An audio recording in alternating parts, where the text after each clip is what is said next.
ఈ కష్ట సుఖాల్లో పాల్గొంచుకొని మన ప్రాంతాన్ని అభివృద్ధి బాటలో నడిపేదానికి ఛాయశక్తులు కృషి చేస్తున్నారు, ఇంకా కూడా చేస్తారు.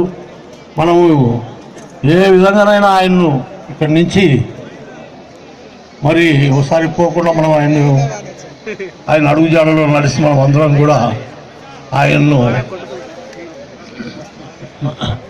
వీళ్ళందరినీ మీరందరూ మనం పూర్తి ఆశీస్సులు రాంబాబుకు ఇచ్చి మనము ఆయన రుణాన్ని కూడా తీర్చుకుందామని చెప్పేసి అని చెప్తా ఉన్నాను. కాబట్టి మీరందరూ దయవంచి మరొకసారి మీకు నా హృదయపూర్వక నమస్కారాలు తెలుపుతూ, రాంబాబు గారు నీకు మేమంతా కూడా ఏమంటూ ఉంటాము అని చెప్పేసి అని మరొకసారి నీకు తెలియజేసుకుంటూ హృదయపూర్వక నమస్కారాలు తెలుపుతూ అందరూ ఒకసారి గట్టిగా చప్పలు కొట్టి మన రాంబాబు గారికి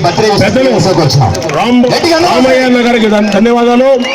ఇప్పుడు ఈ కార్యక్రమం మీద ఆదరణతో అభిమానంతో ఈ రాష్ట్రాల్లోనే ప్రముఖ వ్యక్తి ప్రాసమణి గారు రాంబాబు గారి మీద అభిమానంతో వారి ప్రత్యేక ఉపన్యాసం మీకు వీళ్ళ ముందుగా జరుగుతుంది, ఆస్వాదించవలసిందిగా కోరుతూ ఉన్నాను.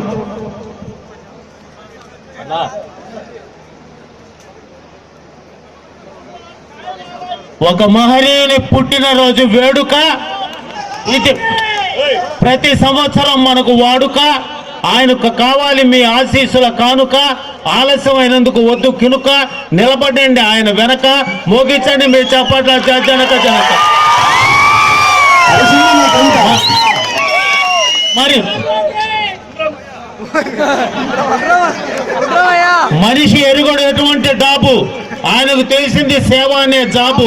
ఇటువంటి వాళ్ళు చాలా తక్కువ ఈ గ్లోబు. ఆయన అన్న రాంబాబు. ఎందుకంటే అన్న వయసులో కావచ్చు నువ్వు చిన్న, నువ్వు లేకపోతే మా బతుకు సున్నా. నువ్వు ఉన్నావు కాబట్టి పార్టీలో ఉన్నా, రాజకీయ నాయకుల్లో నువ్వు మిన్న, అందుకే నీ పేరు అన్న. అసలు గిద్దలూరు అంటే తెలుసా? జీ అంటే గృహంలో, ఐ అంటే ఇల్లాలి ఆశీస్సులతో, డి అంటే దేశం పార్టీ కార్యకర్తలకు, డి అంటే దగ్గరుండి, ఏ అంటే ఎల్లవేళల, ఎల్ అంటే లక్షణమైన సేవ చేస్తున్న, ఆర్ అంటే రాంబాబు పుట్టిన, యు అంటే ఉత్తమమైన ఊరే చేతండి. ఎందుకంటే ఏ పనిలో దిగినా ఆయనకు తెలుసు డేరు.